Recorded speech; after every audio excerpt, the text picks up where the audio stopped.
The craft tool oak leaf stamps can be used in several different ways. One is the look of a regular carved leather piece, and the other has the look of inverted carving. My name is George Hurst.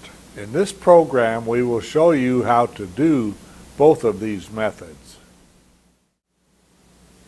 I would like to call your attention to the Craft Tool Tech Tips book by Al Stolman. There are some real good ideas in here on how to use the oak leaf stamps.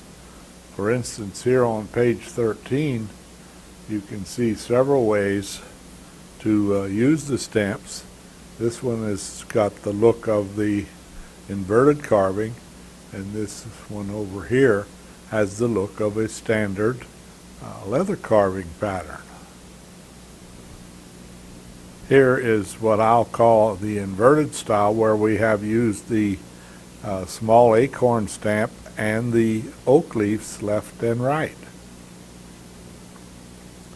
And here is an example of how we can use the oak leaf stamps in the acorn with some beveling and some stems to make it look like a standard leather carving.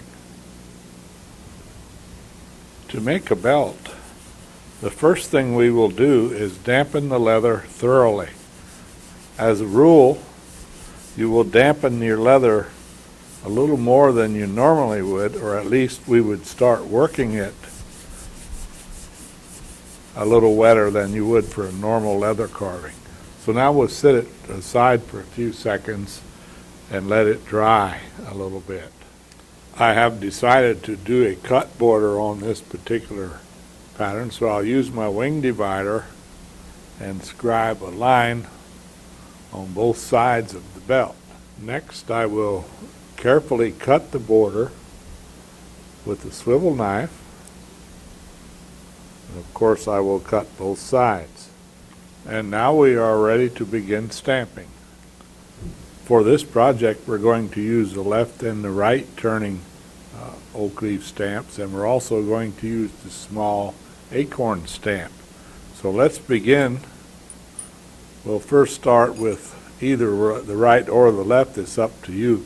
You may want to practice a little bit with these to make sure you know which end is up and how the turn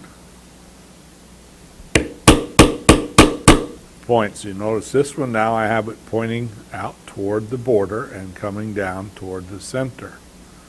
Now I will use the other one on the other side. I'll come down here a short distance and I'll stamp another one. Please note how I'm rotating the stamp so that I get a nice clean impression. Now we'll go back to the other one, and we'll point it the other way with the stem coming down toward the center. Notice that they're real easy to re-register and rotate the tool so you get a nice impression. We'll do one now to the other side.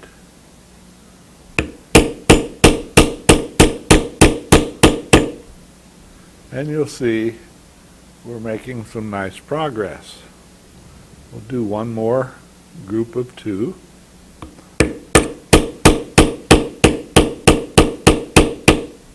very important to have a good piece of marble or granite for your stamping.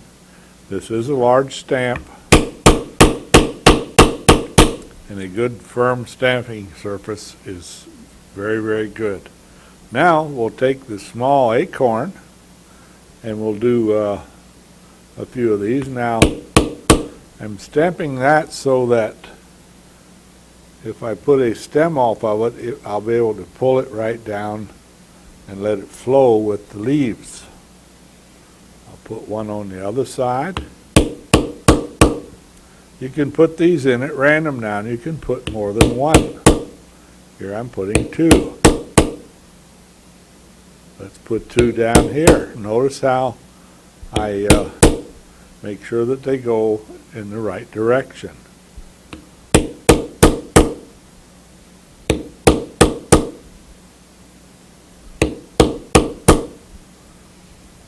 This is probably enough for this section of belt, so now let's go back to the swivel knife. With the swivel knife, I can now come off the stem and maintaining the same arc, make a stem and lift it out. Lift it out slowly. Notice I am following the contour, or shall I say the arc, as it comes off the leaf. I will come back now and do some stems off of the acorns.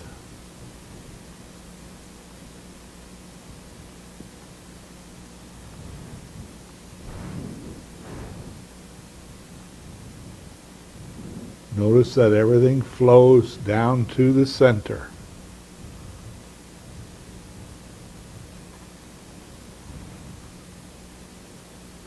Now, if you want, you can come back here and put in some more decorative cuts.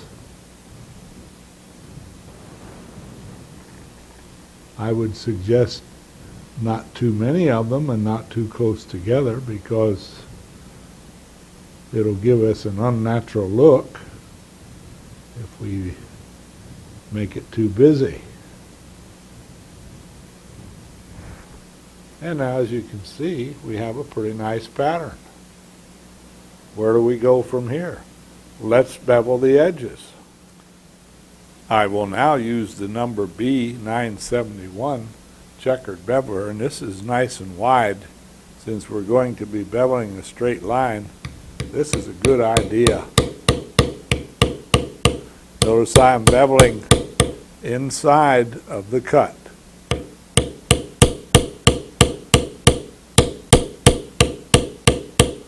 I am walking it by tapping it, and as I allow it to rebound, I can move it. We will now bevel the other side.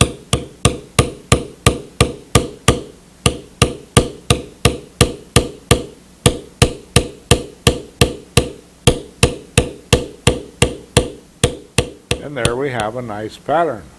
We could do this, or we could come back and do a border stamp. Let's do a border stamp. I have decided to use number D435 border stamp, and so we will position this right up against where we did our beveling. We will give it a good strong strike with the mallet so that we get a nice deep impression. And of course, we will do both sides. And here's what our finished belt piece looks like. It's now all ready for your favorite dyeing and finishing technique.